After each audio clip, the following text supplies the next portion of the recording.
for ESPN, Marc Spears. And Marc, thanks for your time. I want to begin with an apology to Marc Spears because last night, Kyle, we're in the media room and we're eating, it's like 12 minutes to go before the game starts. And I'm sitting there, the Slater's there and Sam Amick and Chris and Alan Stiles. And I hear a voice behind me, "Hey, Whitey." And I turn around and it's the great Marc Spears. And he gives like a kind of a wave. And I'm like, he wants to talk to me. So, because I was standing up. Okay. I was getting ready to go. I was standing up. "Hey, Whitey." So I go over and he's talking to somebody else about, the guy's like, "What did you call him?" And Kendra Andrews is sitting there and she goes, "He doesn't want to talk to you. You were just in the way. We were trying to watch TV." So, Marc, I'm sorry about that. My apologies. Hey, man, I always want to talk to you, man. You're a good guy, man. It's funny. That was like Tim Frank from the NBA, right? Oh, okay. The NBA's #1 like media guru. Yeah. He's at the game, and was actually, believe it or not, his first time ever being in Golden One Center. He said he had not been to against the Lakers.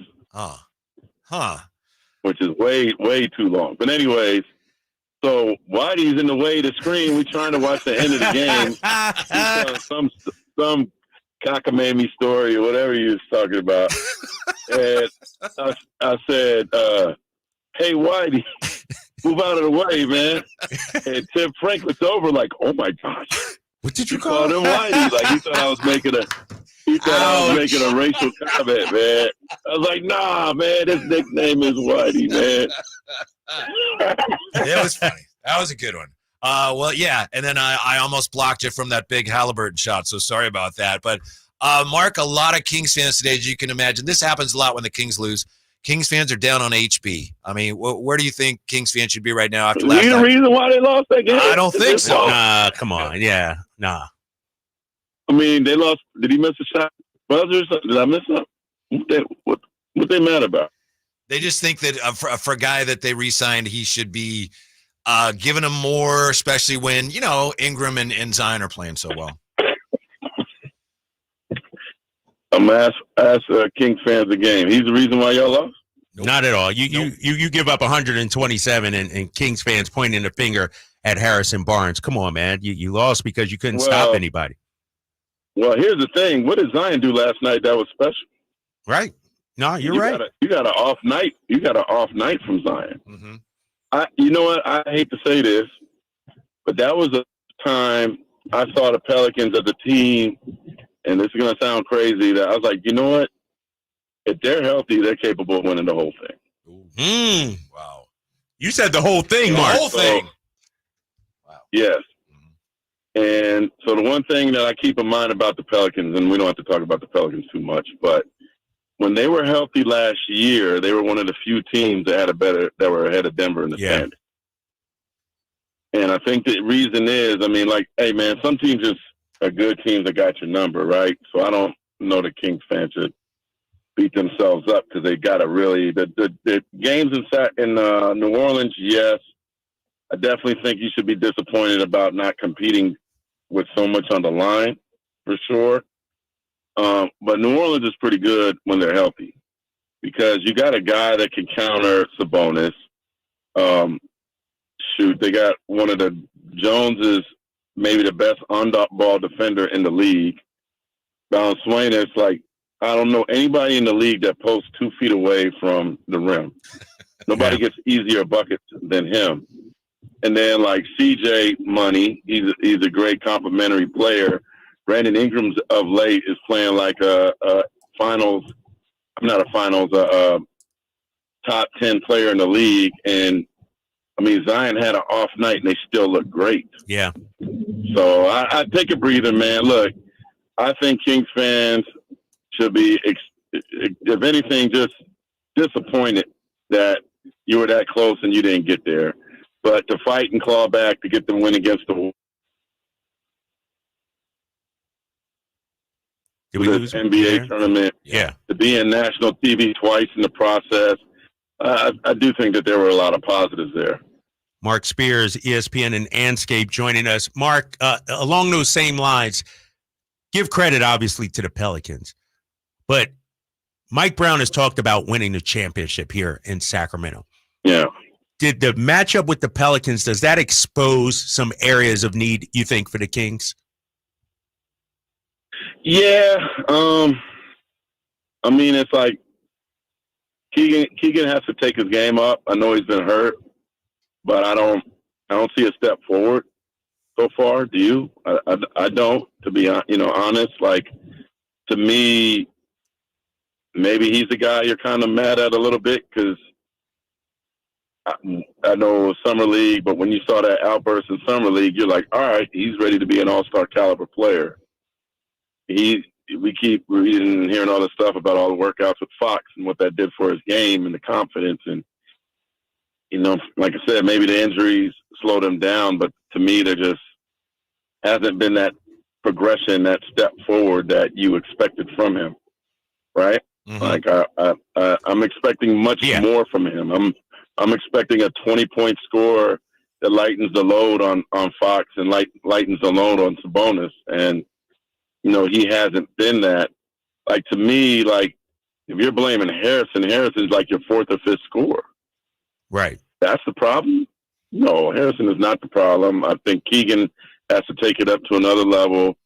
I keep hearing about how amazing of all season Davion Mitchell had. I don't know that I really see it. I mean, the guy that's been impressive to me is Malik Monk. He's been sensational.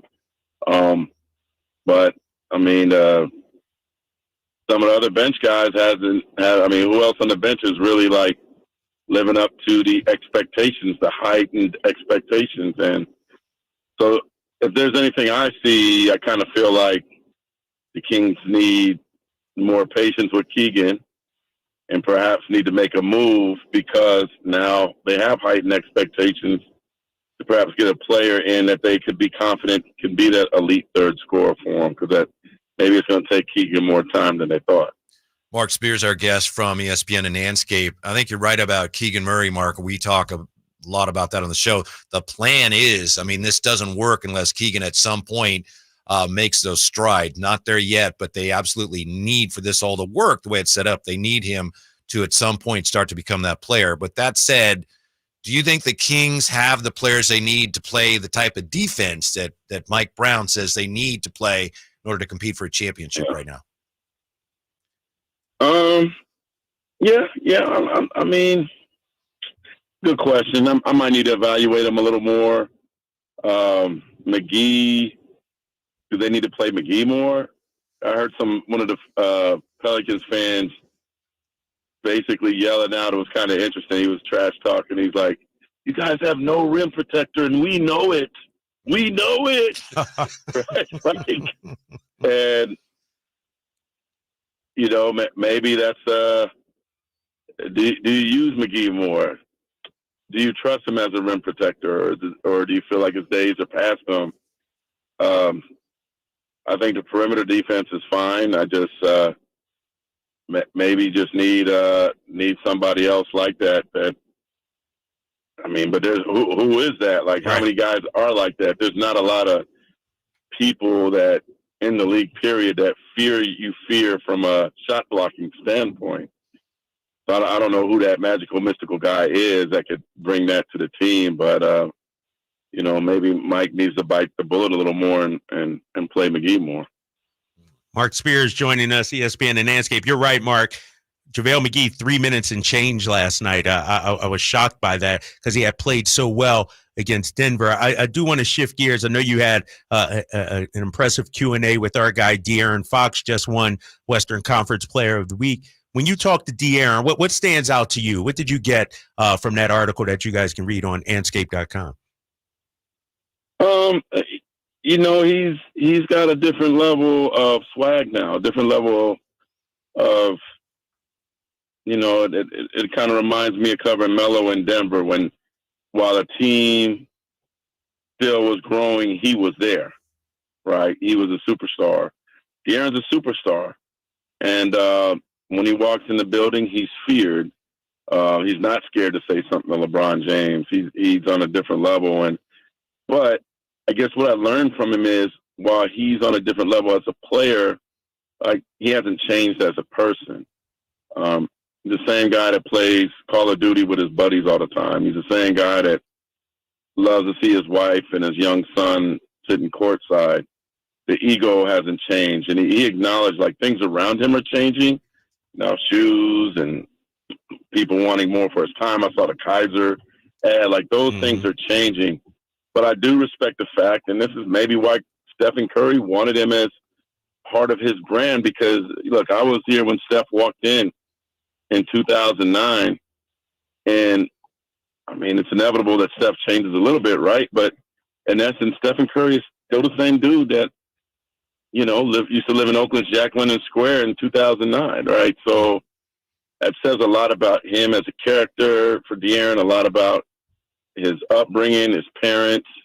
You know, I really respect him a lot, and the fact that he's loved Sacramento and taken so much pride. And like he said, one thing he's really relishing in is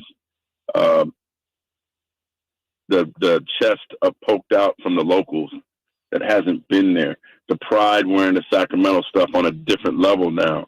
People walking around saying, "Yeah, I'm a Kings fan." What, you know? and he getting the monkey off the back, getting in the playoffs. Like, he will have his jersey retired in Sacramento one day, and he deserves it for wanting to be the guy that finally broke through the ice. Marc J. Spears. Thanks, Mark. We appreciate it. From now on, when I'm in the middle of the media room, I will have my head on a swivel, making sure I'm not blocking anybody's view. We appreciate it. I hope to talk to you again very soon, sir. Thanks. Hey, man, but, you know, it's not every day that a black man could say, "Move, Whitey." I get it all the time. Get away with it, right? You know what I mean? Yeah, I get it all the time. Anytime you get in the way of something, I'm going to be right there.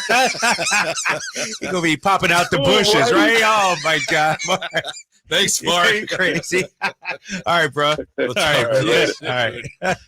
Yeah, 339-1140, 1-800-920-1140. You disappointed? Kyle and I more disappointed that the Kings are out of this thing than we thought we would be. Also, we got a salute to the kid from Folsom who, according to his coach, just lit the world on fire. Coming up here, it's the Drive Guys on Sactown Sports.